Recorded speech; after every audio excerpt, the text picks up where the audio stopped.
Diálogo directo.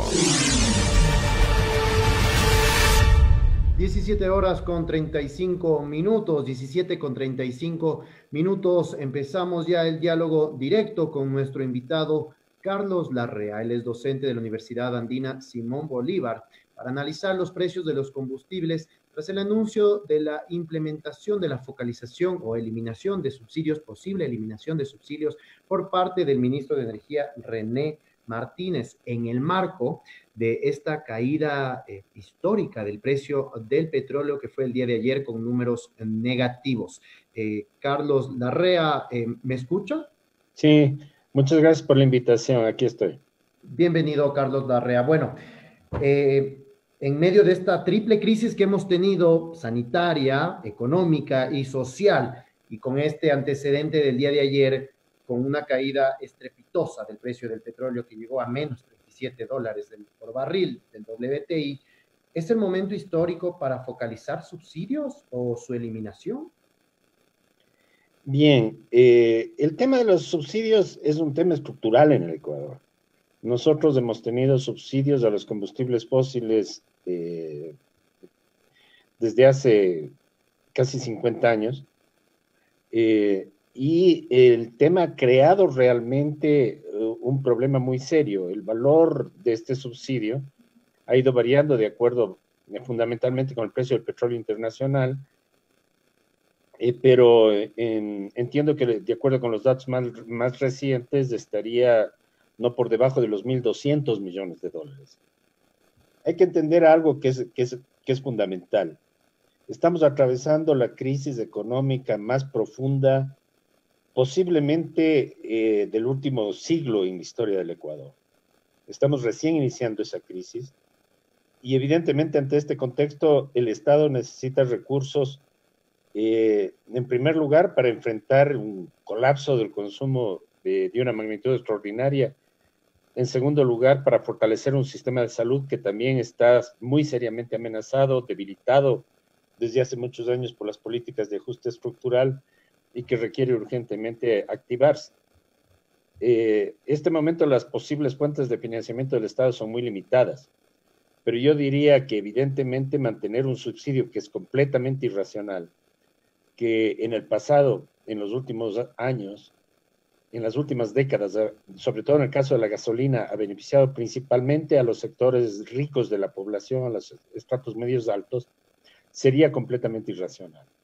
Entonces, desde ese punto de vista, yo considero que si bien coyunturalmente la situación es muy compleja y en realidad el Estado debe buscar recursos de urgencia para entregar a la población tanto alimentos como recursos económicos inmediatos de una forma masiva que sobre todo llegue al sector informal urbano, en el caso de los combustibles fósiles yo encontraría que esto obedece a una necesidad histórica y se vuelve prácticamente impostergable. Por otro lado, la caída dramática, el colapso, diría yo, de los precios internacionales del petróleo, no es un fenómeno que va a durar un día o dos. Evidentemente, mientras dure la crisis, el Fondo Monetario Internacional está planteando a nivel mundial una caída del Producto Mundial del orden del 5% para todo el 2020. Y aunque la situación está tendiendo a nivelarse en Europa y comenzando tal vez con síntomas muy pequeños de recuperación en los Estados Unidos, evidentemente el encierro mundial que está sufriendo aproximadamente un tercio de la población del planeta se va a mantener por varios meses más. Por consiguiente, es muy difícil prever una recuperación de la demanda de petróleo y eso hace pensar que los precios del petróleo se mantendrán bajos durante un tiempo relativamente alto. De ser así, el impacto de la eliminación de los subsidios no se va a sentir en el consumidor, y en eso el ministro Ortiz tiene razón. Él ha hablado de un subsidio, de la eliminación de los subsidios focalizada. No está muy claro cuál es el plan, pero ciertamente parece indispensable que, sobre todo en el caso del diésel, y en el caso de los taxistas, debe establecerse una compensación, de tal forma que sean fundamentalmente los consumidores privados los que paguen precios internacionales por estos productos, y de esta manera se libere al Estado de un peso enorme para la economía que en las condiciones actuales yo creo que se vuelve completamente insostenible. Sí, justamente el plan, digamos, a grandes rasgos que detalló el ministro de Energía René Martínez, es que está dentro de una metodología y una banda de precios, en donde si sube por encima de esta banda, entonces ahí entra en funcionamiento las subvenciones y focalización para saber qué sector necesita esta ayuda.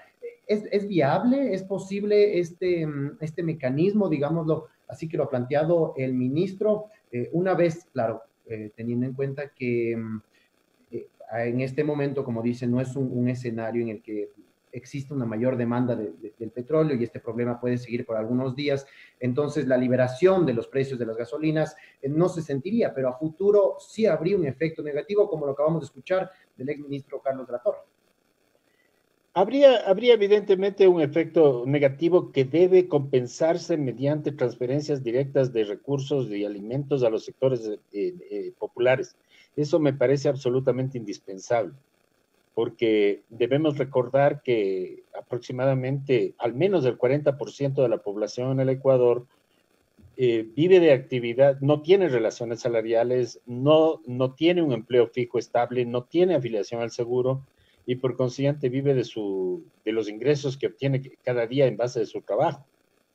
Si esa gente no puede salir a trabajar, evidentemente tiene un impacto económico enorme. Por eso yo creo que es fundamental que el gobierno reconsidere totalmente las prioridades en el gasto público en este momento, pero justamente en ese contexto me parece que mantener un subsidio que beneficia fundamentalmente a los sectores más ricos de la población es completamente irracional. Sí. Por otro lado, el efecto de los subsidios de la gasolina, el diésel principalmente, ha sido muy negativo. Y yo no pienso que la forma que yo diría bastante rudimentaria en la que el gobierno del presidente Moreno en octubre pasado planteó la elevación de los precios de los combustibles sea adecuada, simplemente porque no había ninguna discriminación y el alza del precio del diésel iba a afectar fuertemente a los precios de los alimentos, ya que todo el transporte de mercancías se hace con diésel, y eso iba a tener un impacto grande de la población y evidentemente también iba a subir el precio del transporte urbano. Por eso se necesita un subsidio focalizado. Eso quiere decir que el transporte público, sea de pasajeros o de carga, debe seguir pagando el precio anterior o el precio que actualmente se mantiene. Y si se hace un sistema de doble precio con alguna tarjeta o un cupo para los transportistas, la otra posibilidad es simplemente subir para todo el mundo y devolver ese dinero a quienes están trabajando en el transporte público. Eso es lo que yo entiendo por un subsidio cruzado. Sí, hubo un problema ya con el tema de los taxistas que no se les había entregado, digamos, las compensaciones que se había anunciado que iba a ser cuando se liberó ya un porcentaje. Bueno, claro, cuando subió la gasolina me parece que de 1.50 a 1.85. Sí, ajá, exactamente. Eso y en ahí realidad ya hubo no llegó a concretarse. Así un es. pequeño problema, exacto. Sí, justamente este anuncio que se ya de la eliminación de subsidios tiene un antecedente que es, como dice, octubre, que un poco la gente está con ese sentir, ¿no? De lo que sucedió en octubre tras este anuncio. Ya hubo sectores, el pronunciamiento de varios sectores, entre ellos el de la CONAIE, del movimiento indígena, en que no están muy de acuerdo con esta decisión. En este punto, en esta crisis, ¿qué sería lo viable? ¿Llegar a acuerdos? Bien, Ahora sí, mire, plantear una mesa de diálogo, digámoslo así, con todos los actores importantes y que se ven afectados con esta medida económica. bueno, en realidad, si yo entendí bien las declaraciones del ministro Ortiz, Él ha planteado que existen los estudios completos y que este sería el momento de eliminar los subsidios, pero no planteó que estos efectivamente se vayan a eliminar. Dijo que la parte técnica está lista, pero que la parte política depende del presidente de la República. Por consiguiente, no es un hecho dado, sino que es una posibilidad, y entiendo que las últimas declaraciones del ministro eran un poco más moderadas, diciendo que simplemente ha presentado la posibilidad, pero que esto es un problema político complejo. Por consiguiente, no debemos asumir que esto se vaya a realizar. Yo considero nuevamente que en el mediano y largo plazo el Ecuador simplemente en algún momento, y más pronto que tarde, está abocado a eliminar estos subsidios que son completamente irracionales. Porque si los recursos del Estado son cada vez más escasos y las necesidades, sobre todo los sectores populares, y de las políticas de salud que este rato requieren fortalecerse, porque es un tema de vida o muerte, el Estado requiere canalizar los recursos, el gasto público de una manera completamente diferente a lo que lo he venido a hacer en el pasado, y debe eliminar gastos que no tienen ninguna racionalidad, como son los subsidios a los combustibles fósiles. Lo cual a mí me parece que es una medida necesaria, fundamental, porque de otra manera el mercado interno de combustibles fósiles está creciendo de una manera absolutamente insostenible.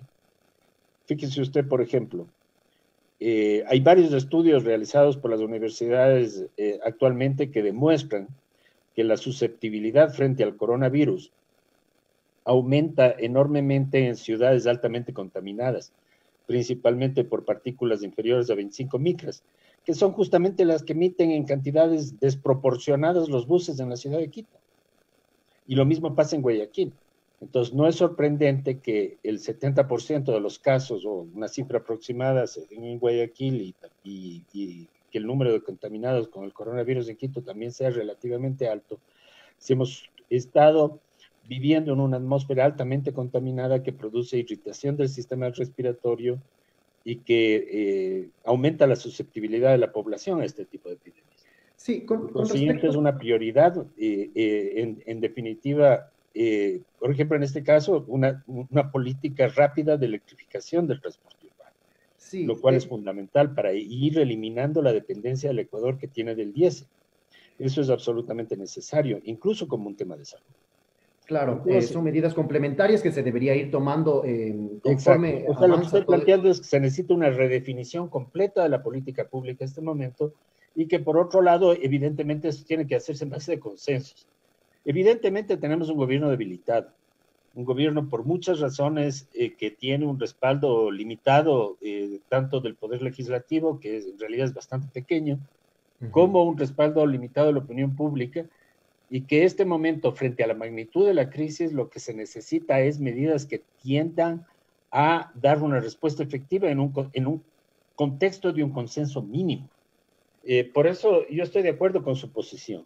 Lo que debería hacer el gobierno para cualquier tipo de políticas es establecer un diálogo nacional amplio en una situación de extrema emergencia, porque tal vez todavía no hay una conciencia, sobre todo en los sectores políticos, sobre la magnitud del problema que está enfrentando el país.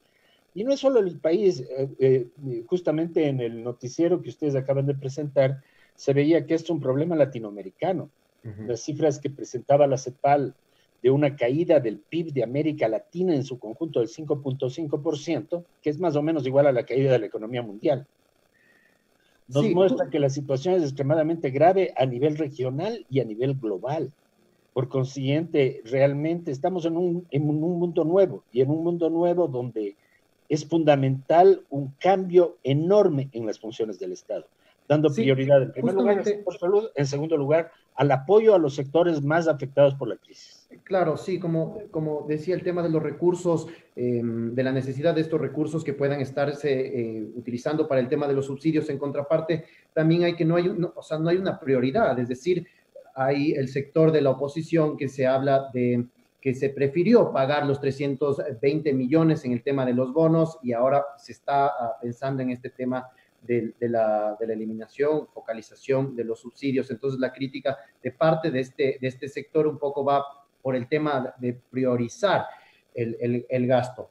Ahora, ya para ir concluyendo con esta, con la entrevista, con este escenario, esta triple crisis que enfrenta el Ecuador, ¿cuál es el escenario post-coronavirus que viene? Ya tenemos una economía debilitada, tenemos una emergencia sanitaria que aún no conocemos sus reales dimensiones en tema de cifras y contagios, y también, como comentó, un tema político, una situación política bastante inestable y con poco apoyo para el gobierno que está al mando al momento. Bueno, el escenario es sumamente grave. Yo creo que evidentemente la situación que se ha presentado ahora nos indica claramente, uno, el precio del petróleo no se va a recuperar en el corto plazo, se va a mantener sumamente bajo. Hay que recordar que el petróleo todavía constituye más de un tercio de las exportaciones del país y es el principal producto de exportación desde hace 20 años. No va a haber posibilidades en el mediano plazo de que se recupere el precio. Segundo, el Ecuador maneja una deuda muy grande por ventas anticipadas de petróleo que representan la gran mayoría de las exportaciones de este año y del próximo. Por consiguiente, prácticamente el Ecuador en este momento debe dejar de contar con los recursos del petróleo como tradicionalmente se lo ha concebido. Eso implica que tenemos que realmente pensar seriamente en una nueva economía postpetrolera para el Ecuador. La minería se ha planteado... Y a nivel político, un poco, ¿cómo sería la situación? ¿Cómo? A nivel político. No, a nivel político la situación es que se necesita un consenso en primer lugar con bases sociales, porque frente a una crisis así, el caos político y la falta de opciones que se ha presentado en el Ecuador contribuyen a agravar y a profundizar el problema. Por consiguiente, el Ecuador tiene partidos políticos sumamente debilitados. Yo creo que la Asamblea ha perdido completamente su representatividad y por consiguiente el Ecuador no solamente vive una crisis económica y social, vive una crisis política. Recuerde usted que en las elecciones que tuvimos del año 2019 había 350 movimientos inscritos. Esto implica una enorme atomización de la política y usted sabe que las autoridades de muchos gobiernos locales fueron electos con porcentajes relativamente pequeños debido a la enorme fragmentación del electorado. Eso implica que no tenemos partidos representativos en el Ecuador, que estamos atravesando realmente una enorme crisis de credibilidad y por eso las instituciones públicas están enormemente debilitadas. Para conducir una reactivación de la estructura económica y productiva del Ecuador, que es absolutamente indispensable, y para emprender una serie de reformas que son fundamentales.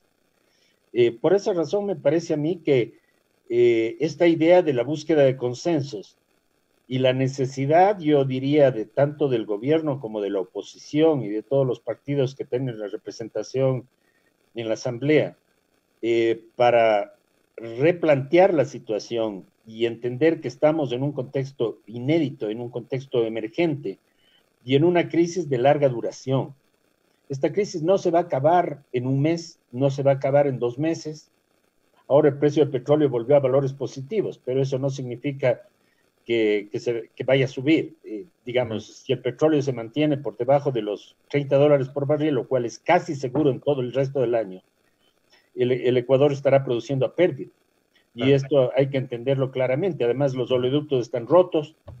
Eso también en parte me parece que es un problema atribuible a una falta de previsión por parte de Petroecuador. Desde que se produjo el colapso de la cascada San Rafael, nos hizo las previsiones a tiempo para evitar que se destruyan los 3 oleoductos que fueron devastados por el río. En fin, la situación es extremadamente delicada. Y por eso yo creo que para todos los movimientos políticos, tanto en la oposición y para los movimientos sociales también como la CONAIE, yo creo que la prioridad es salvar el país de este momento. Y la prioridad es minimizar el número de muertes que vamos a tener en el futuro por el coronavirus. Y fortalecer lo poco que tenemos para enfrentar con un ambiente de unidad, de generosidad y de patriotismo real una situación para la que no estamos preparados y que no hemos estado preparados. Nosotros hemos vivido años de bonanza a partir del 2004 y ahora estamos entrando de golpe y sin antecedentes a una de las crisis más profundas que ha vivido el país, según parece, por lo menos desde la crisis de los años 20 del siglo pasado. Claro, O sea, así es. Muchísimas gracias a Carlos Larrea, docente de la Universidad Andina Simón Bolívar, en este análisis de lo que sucede, de lo que atraviesa el Ecuador con todas las emergencias que han surgido en este momento, en este 2020, que nos ha afectado tanto a nivel social, humanitario, económico, etcétera. Muchísimas gracias, Carlos Larrea. Muchas gracias por la invitación. Que pase usted muy bien. Buenas tardes. Nosotros continuamos con más noticias. En Punto Noticias, la noticia vive.